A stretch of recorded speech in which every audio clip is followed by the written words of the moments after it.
Good morning, good morning, good morning, good morning. Pasensya na kayo, hindi ako masyado makagawa ng mga videos at nagpaalam pa ako sa inyo isang beses, diba? Pero ngayon na pag-isip-isip ko, tutuloy ko na. Teka, bakit ang dilim-dilim ninyo? Sandali, ayusin ko lang kayo, may mga dearest friend.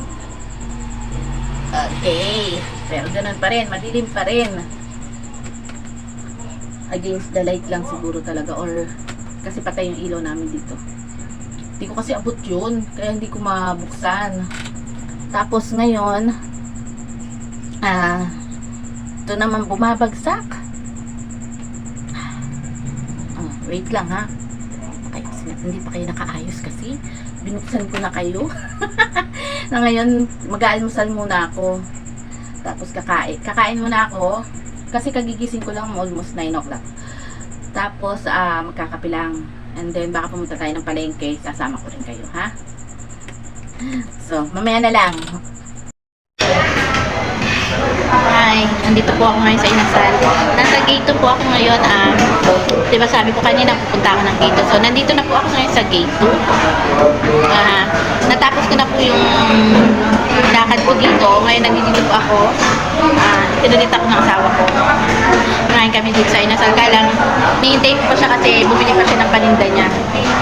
So, ako muna mag-isa rito nauna. Hintay ko na ng sarili pero kumakain na ako yung kumakain. Yung pagkain niya nandito na, nakaledi na. Hindi siya na lang ang hinihintay. Pero padating na rin naman yun kasi bumili lang naman siya ng paninda niya. So, kain po muna kami. Kain po muna ako, mamaya na lang. Kain muna ako. Mamaya na lang ulit. Baka padating na rin naman yun kasi sabi niya kasi sa akin, umorder na ako, medyo matagal ka naman dito sa Inasal, orderan. So, pina-order niya na ako para pagdating niya, naka-ready na yung pagkain niya. Hindi niya alam na ang in-order ko is only rice. Kaya, magugulat siya. Nagdagdag na lang ako doon sa binigay niya para makakain naman siya ng maayos. O, paano mamaya na lang ulit? See you!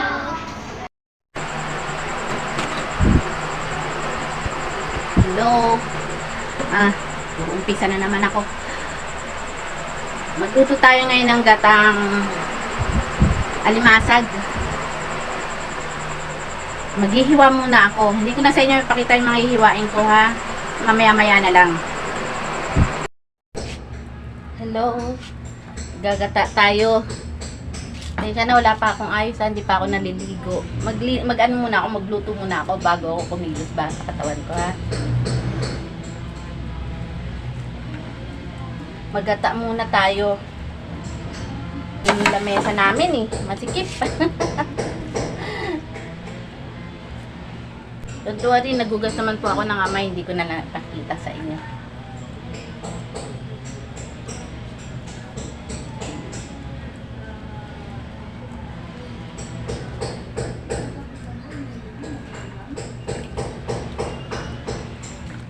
Ito po yung unang gata. Tibol. May mga laman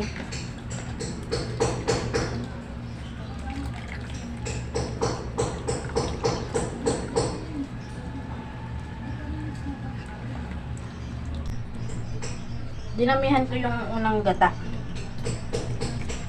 Sabi ko kasi mas gusto namin yung may sabaw. Kaya medyo maraming tubig ng unang gata. Bali sa pangalawa ko na lang siya kukontian.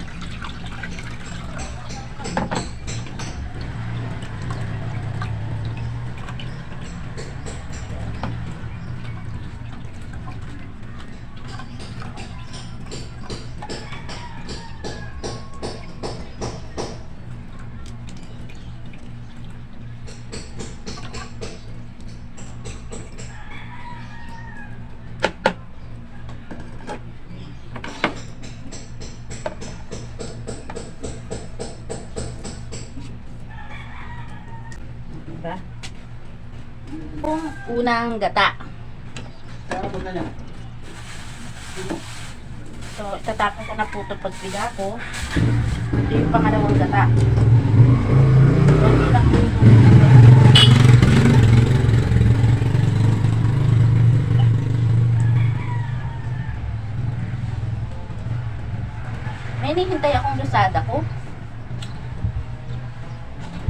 pan-diet pa.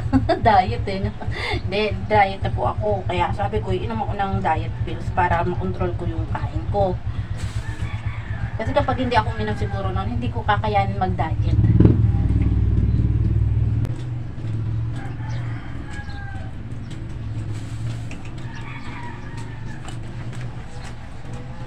Kaya ito.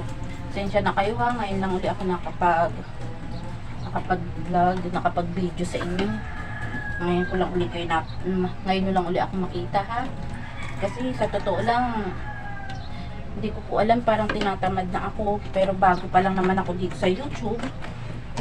Bago pa lang po ako dito sa YouTube, ganyan na po ako, parang tinatamad na ako. Siguro sa dami ng distraction. Kaya siguro ganon. Pero pinaglalabanan ko rin naman po kasi namimiss ko rin naman kayo. Trabaho. Namimiss ko po kayo, kaya sabi ko pag wala akong magawa, wala akong kasama, kayo yung kausap ko, diba? Kaya sabi ko parang tinatamad man ako, hindi ko alam kung ano ipapakita ko sa inyo.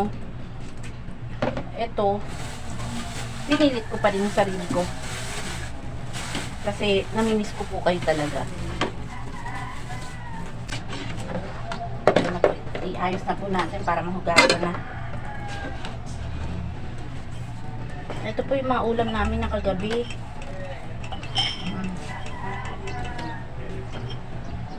Tapos, ito yung ulam namin kagabi na hindi na namin naubos. So, sasama ko na kayo dito. Ayan.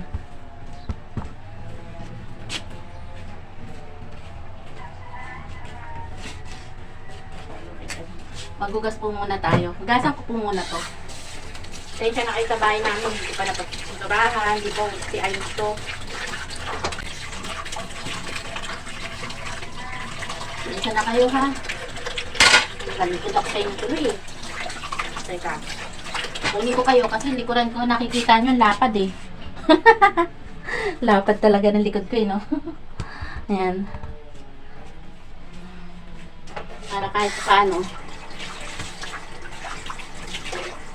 kasama ko kayo. Diba? May kausap ako.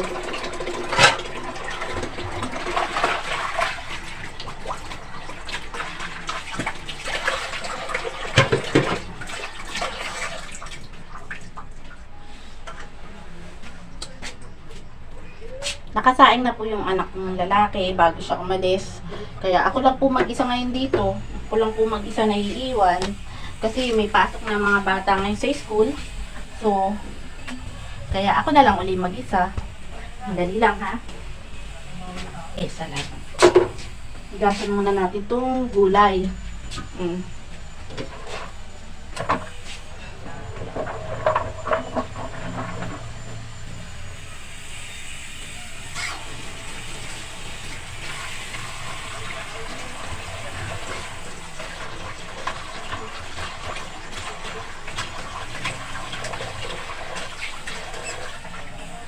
Ito galing lang yung nakalente.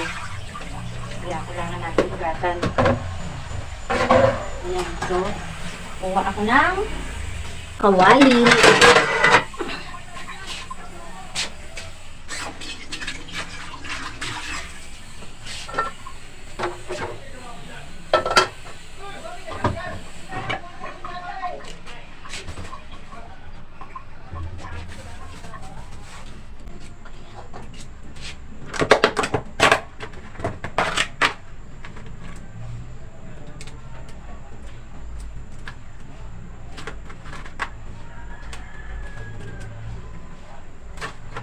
Hindi tinanggalan ng anak ko ng ano.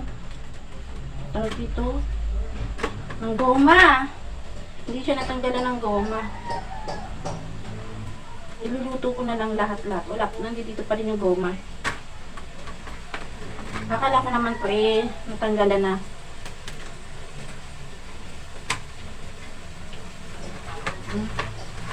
Sakit siya.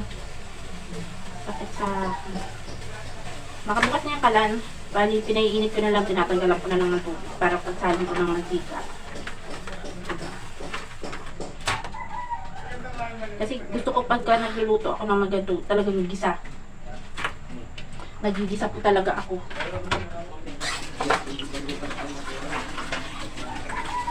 Nugatan na naman po yan eh.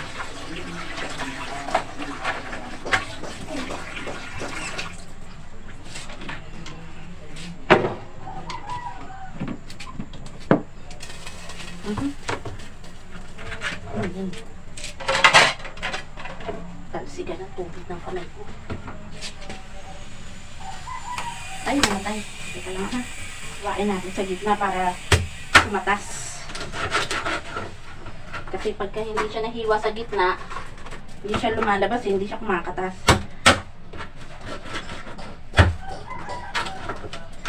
Ay, mga anak ko, hindi rin alam paano buksan to. Kaya mas maganda talagang sakit sa kamay.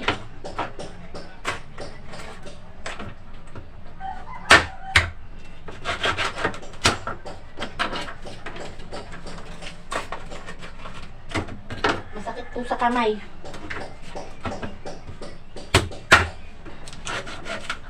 Nahati ko po kasi siya dahil para pag niluto siya, yung katas niya, yung lasa ba niya, kumakalat to sa niluluto. Kasi kapag may shell siya, hindi naman lumalabas may yung lasa niya. Kaya, pagka ganyan po, nahati ko. Yan. So, buksan na natin ulit yung kalan.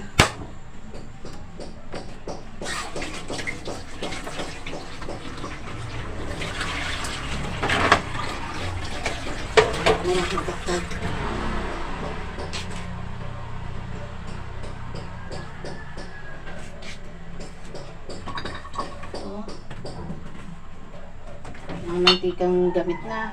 Dito tayo sa hindi pa gamit. Kasi, crabs po ito. Diba? So, gusto ko ipakita sa inyo itong niluluto ko. Ayan.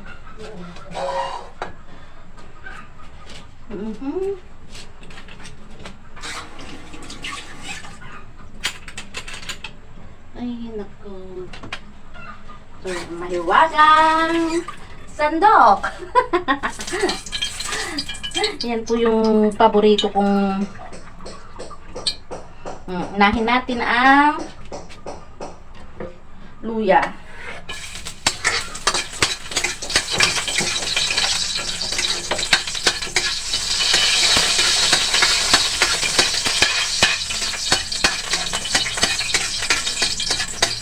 Pangalawa ang bawang.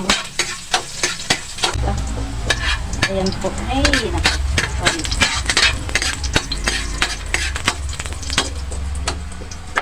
And then, ika lang ha. Naku po, kung na nakita nyo. Sunod na natin ito sibuyas.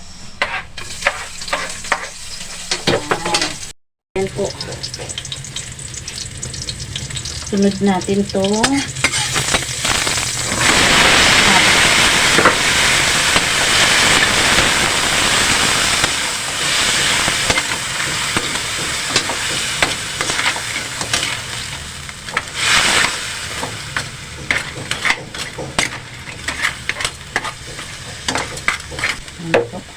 May bawang. Ay, may ano luya.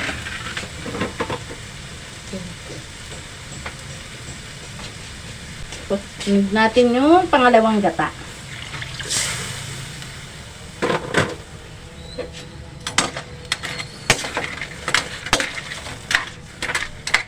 Yung pangalawang gata. Sabay na rin natin yung kalabasa. Kasi mabilis lang naman po yung maluto. Sabay nitong kalabasa para pagkaluto niya na, yung pangalawang gata na malambot na yung kalabasa. Pwede na ilagay yung sitaw. Kaya kalabasa lang po muna ilagay natin.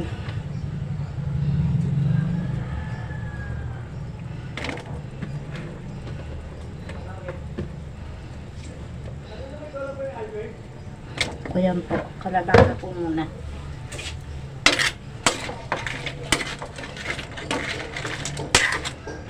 Tapos takpan natin.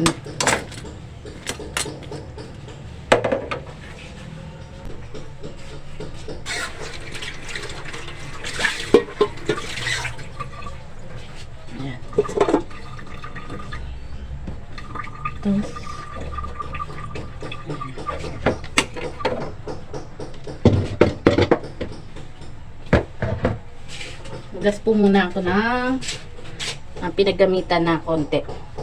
Para mamaya konti na lang yung hugasan ko. Diba? Dumating na yung mga anak ko na babae. Wala na sila masyadong hugasan. Kakainan na lang nila. Diba? Kasi dito po, talaga pong may toka-toka po sila ng trabaho. Hindi po ako lahat kumikilos kasi para matuto po sila sa paglaki nila.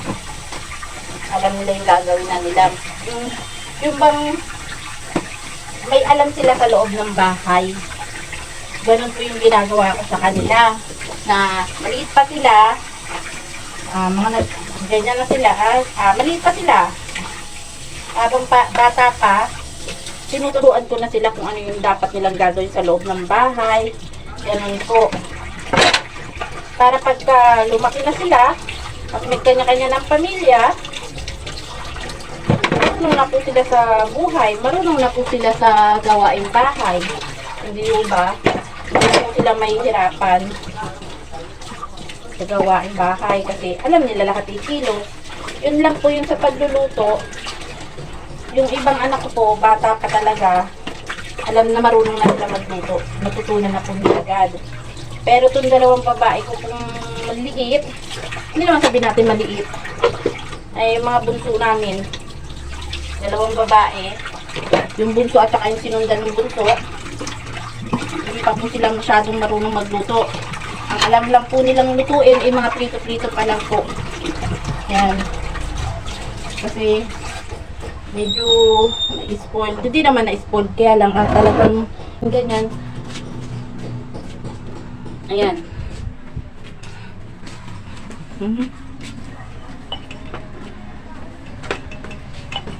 Nasa po muna yung lamesa. Sensya na po mukha ako nakikita ninyo ha. Tapos tumatagilid pa yung camera.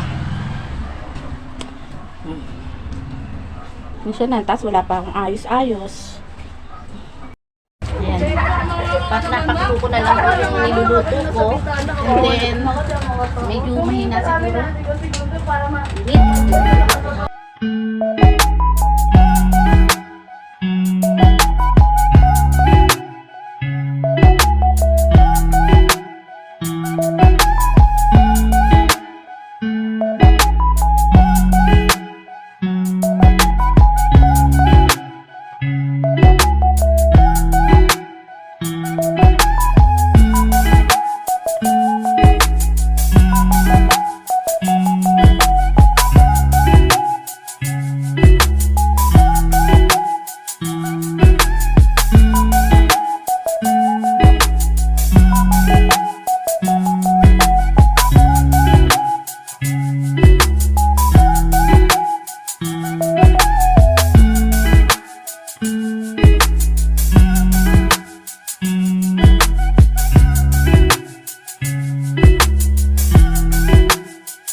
Pakuluin muna po natin bago ilagay sitaw. Naku, tumatagilid kayo talaga.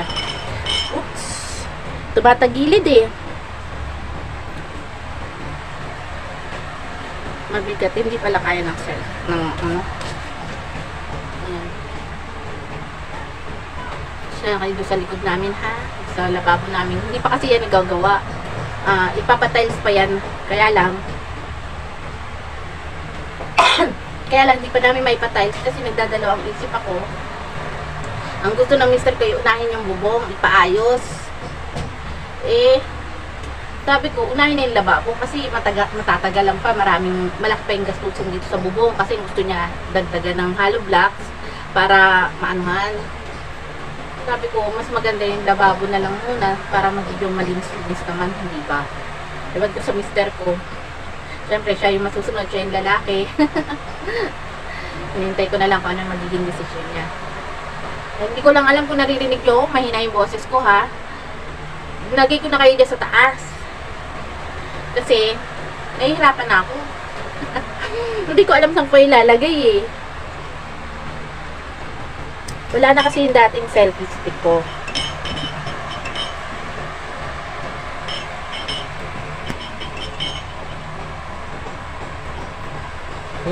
Ganyan, okay naman ba? Okay naman ba?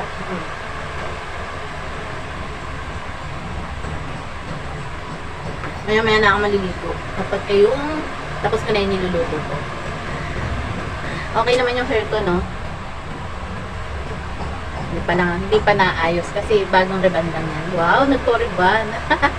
Kaya na, malabas yung kaluluwa ko sa yung cleavage yun. Cleavage daw. Ngayon na ako nakapag-gawa uli ng content, ng video para sa inyo. Kasi ngayon lang ako naging free dahil ako lang mag-isa dito sa bahay ngayon. Nagpasok pa na yung mga anak ko kaninang umaga. Tapos, yung isa kong anak na lalaki, kaalis lang, pumunta na rin na school. So ako lang mag-isa dito, wala akong kasama. Yung mister ko nagtinda na ulit sa gate 2.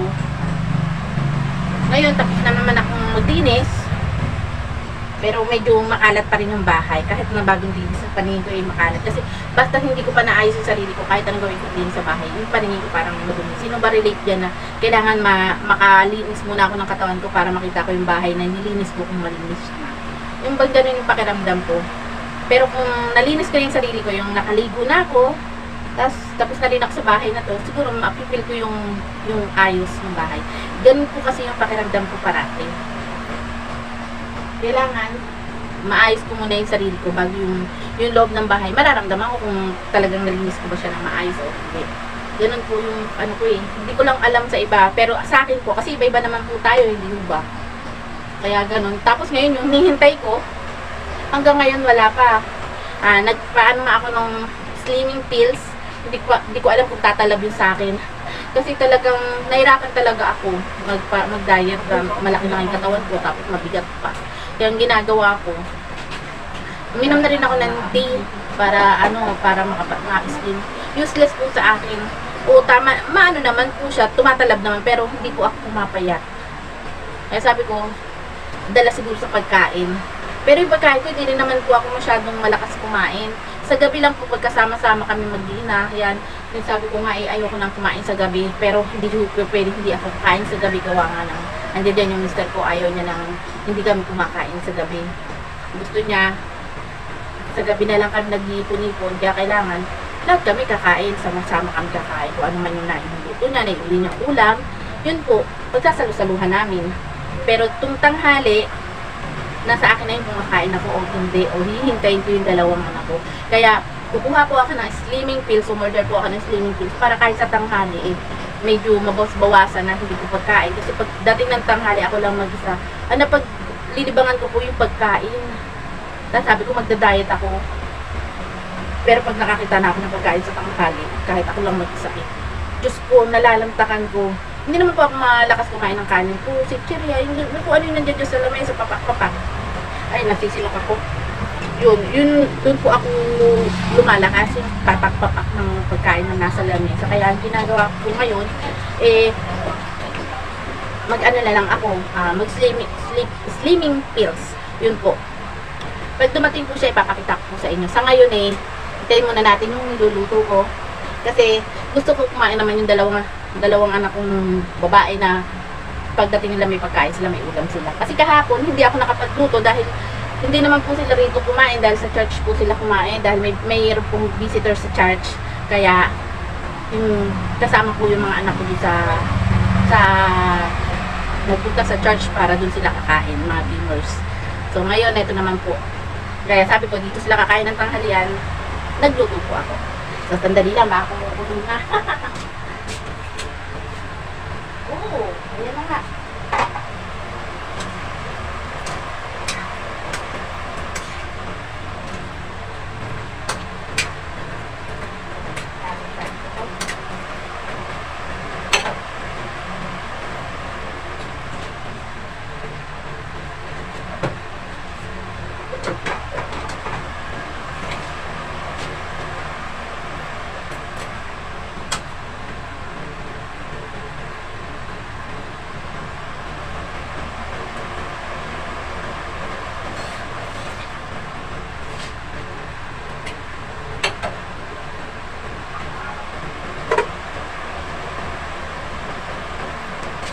Inulog ko na yung sitaw kasi kumukulo na siya. para lumambot na rin yung sitaw, tapos mabawasan na siya ng sabaw. Kasi naparami yung sabaw, naparami yung gata. Pero okay lang yan. Kasi, tutulo naman yan, babawasan yung sabaw. Yan.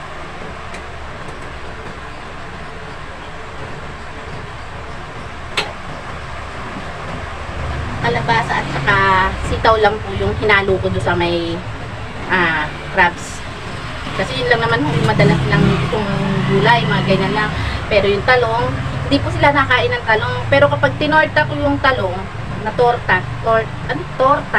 yung talong, lagyan na itlog. Ayun, kakainin nila. Pero kapag kayong ganyan sinabawan, yung may mga ganyan-ganyan, gata-gata na lang na talong, hindi po nila kinakain. Miski nga po sa pakbit yung talong po naiiwan. Kaya, hindi ko na po sinama yung talong. So, mamayang gabi, kung ano yung dala ng mister ko, yun po yung lulutuin namin. Pero tingin ko walang dalang ulam yun. Kasi Wednesday ngayon. And, ano ko lang po, tensya ko lang naman.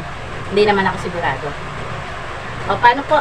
Mamaya na lang po uli, Ayan, tapos na po yung niluluto ko. Sarap po yan. Siyempre, luto yan ng mamsi nyo. Para sa mga junakis ko. At kung sino man uwi, siyempre, kung uwi man mister ko, may ulam siya, diba? Ayan po. Panto na. Wala pa po akong ganang kumain, kaya hintayin ko na muna yung sila ang mauna. Sandali lang, ha. Ayan, natapos ko na. Ang laki talaga ng gilgil ko. Hindi ko alam paano paliliitin to. Ito yung problema ko. Parang pag tumayo, parang laging kala mo buntis. Ang laki-laki, yan lang po. Yan problema ko yan, paano liliit. Sa edad ko siguro, ganyan na siguro talaga pagka umiidad na, no? Hindi ko na kaya, hindi ko kasi, napabayaan ko kasi yung katawan ko, kaya ganyan. Yan ang problema ko, kaya napagkakamalan akong buntis. Oh, ang laki-laki. Nahihiya ako minsan sa inyong humarap, kasi nga dahil dyan, nahihiya akong pakita yung katawan ko.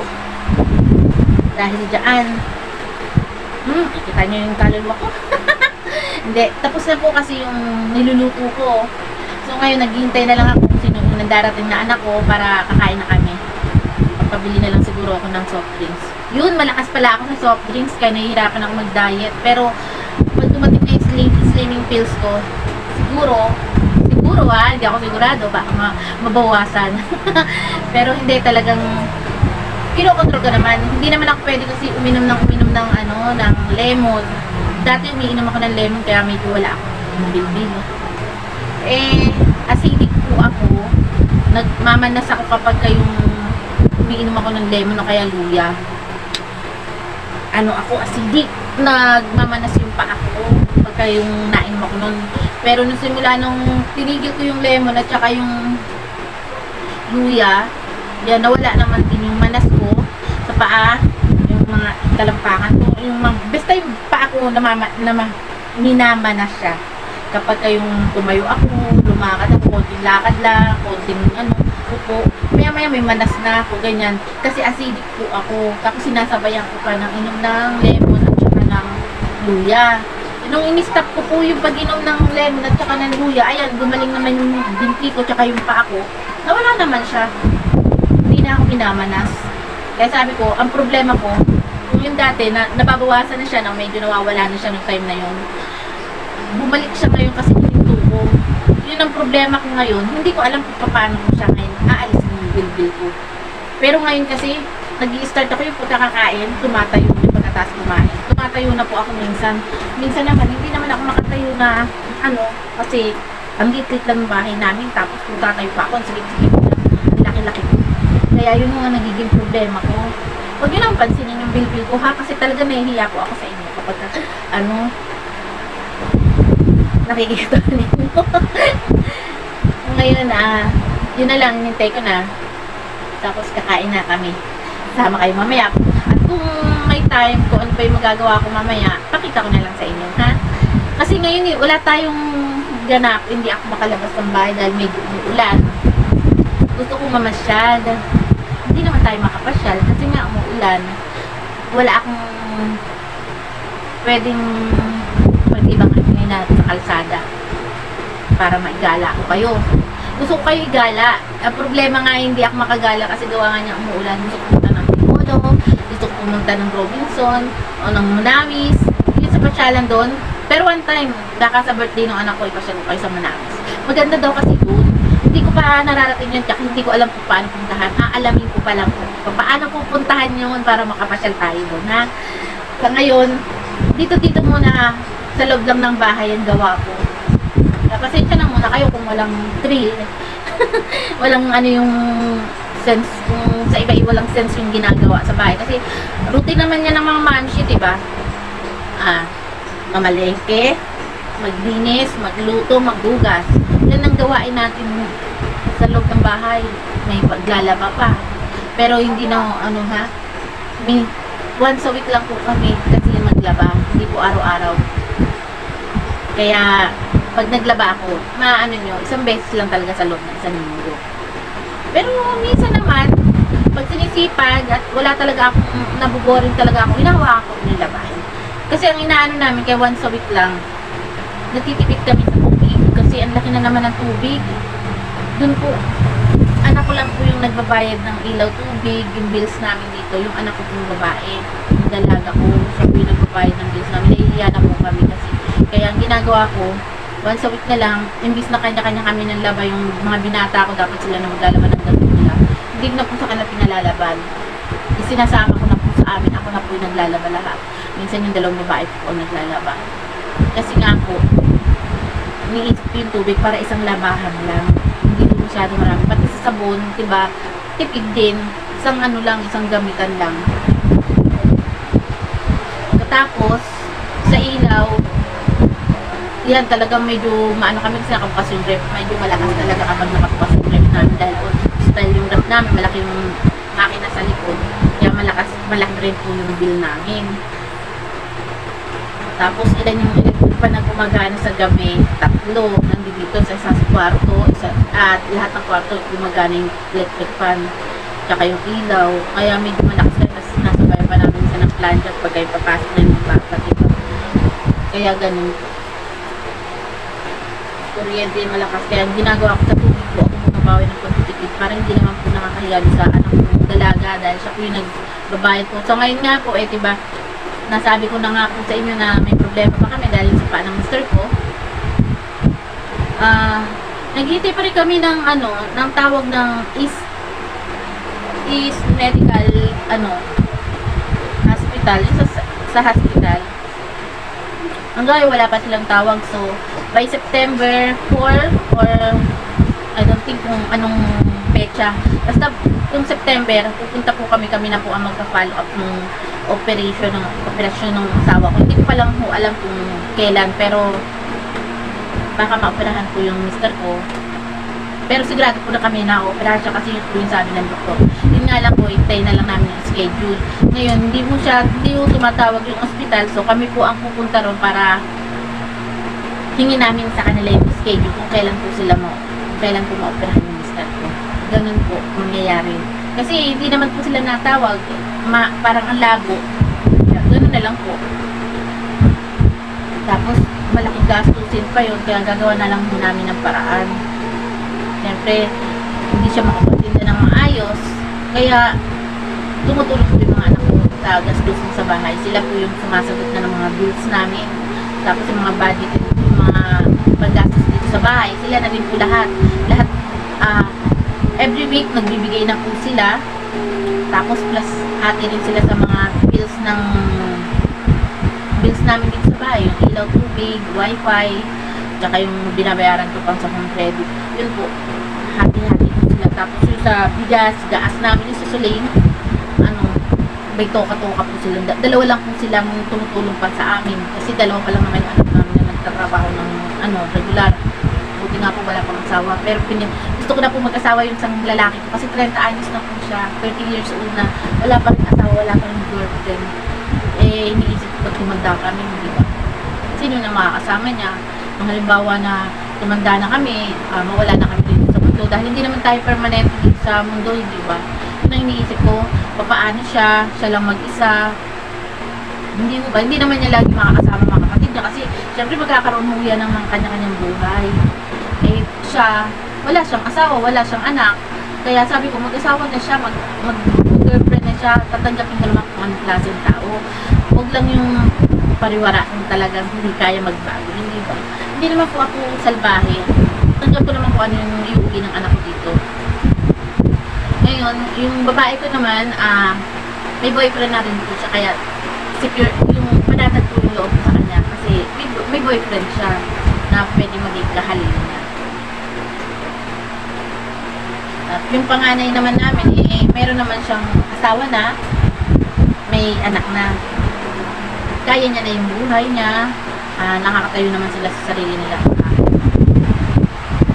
Tapos, itong sumunod na itong mga nag-aaral, yan ang pinaisip ko pag namin makatapos sila. Kasi nga, mahirap ang buhay, mahirap yung... Ayoko silang matulad ko sa amin na nag-asawa ng bata ka. Ay sabi ko, hanggat maaari, tapusin nila yung pag-aaral nila, huwag na silang bumaya sa akin. Maagang naglandi. Imagine mo. Kung ikukwento ko sa inyo ang buhay ko, sabihin niyo sa akin sa akong kapildo na bata.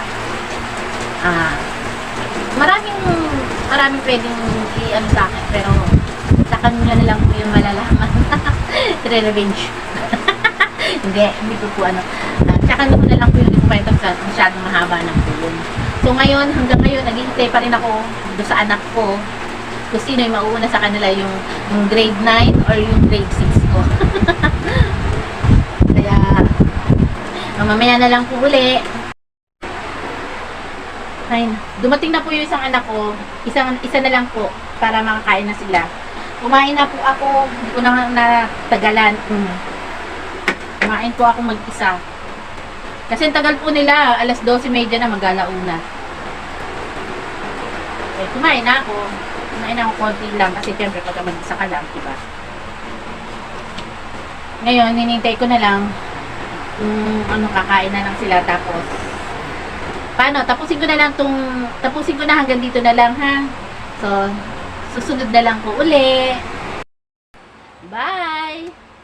Please subscribe, like, and share naman po. Thank you! So what is wrong with that?